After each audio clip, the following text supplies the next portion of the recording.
Hello, Dr. James Bogash, expert in health and longevity, and as a practicing chiropractor who relies heavily on soft tissue techniques, this particular study really resonates with what I do in the office and what I frequently tell patients to do at home. And it's an important tool for people to be able to manage a lot of their own injuries.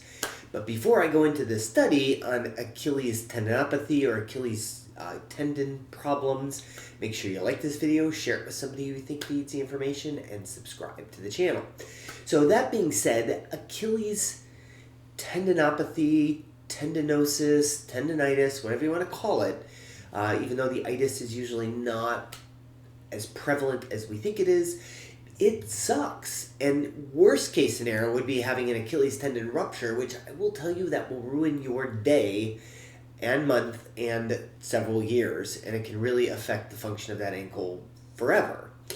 But so that means that anything we can do to heal that tendon is going to be helpful.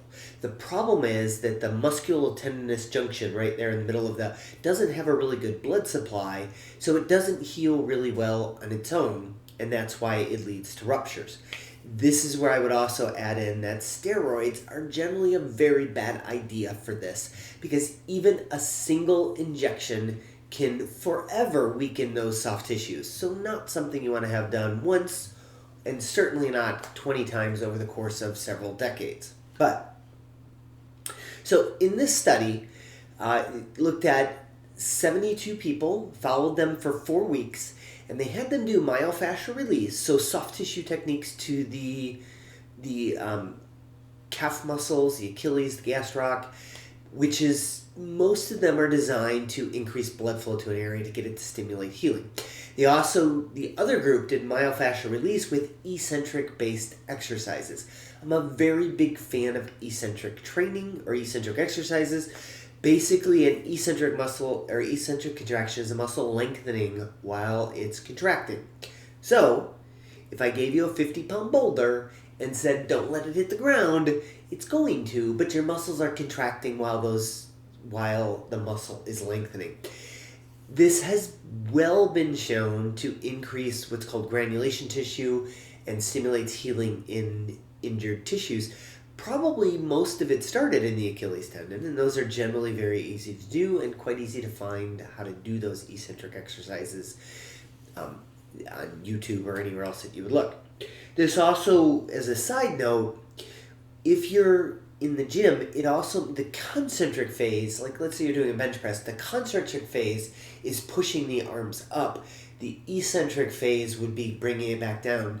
It is just as important on the front as it is on the back end. That's why you shouldn't just do that bench press and let everything drop back down. That is just as an important a part of the exercise as the pushing the weight up or out or whatever you happen to be doing. So, what did they find in the study is that the myofascial release with eccentric exercises, which by the way is what we do in our office, leads to better pain levels, better range of motion, and better functional aspects. There's different questionnaires you can ask, but basically every parameter got better when they added in the eccentric training.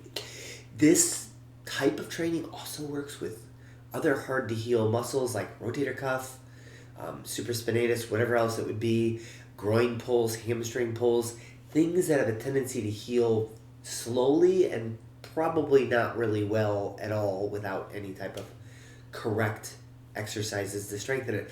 This is not about just going and strengthening the calves, because that's just going to irritate it more. Rest is not going to fix the problem either. That's another one I hear all the time, is just rest it. Resting is just going to lead to more scar tissue being deposited and more problems over time.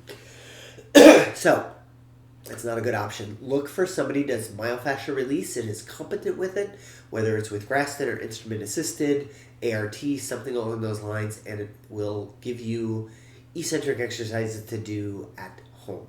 So, as always, I'll post a link to this particular study in the description. Make sure you like this video, share it with somebody who you think needs the information, and subscribe to the channel.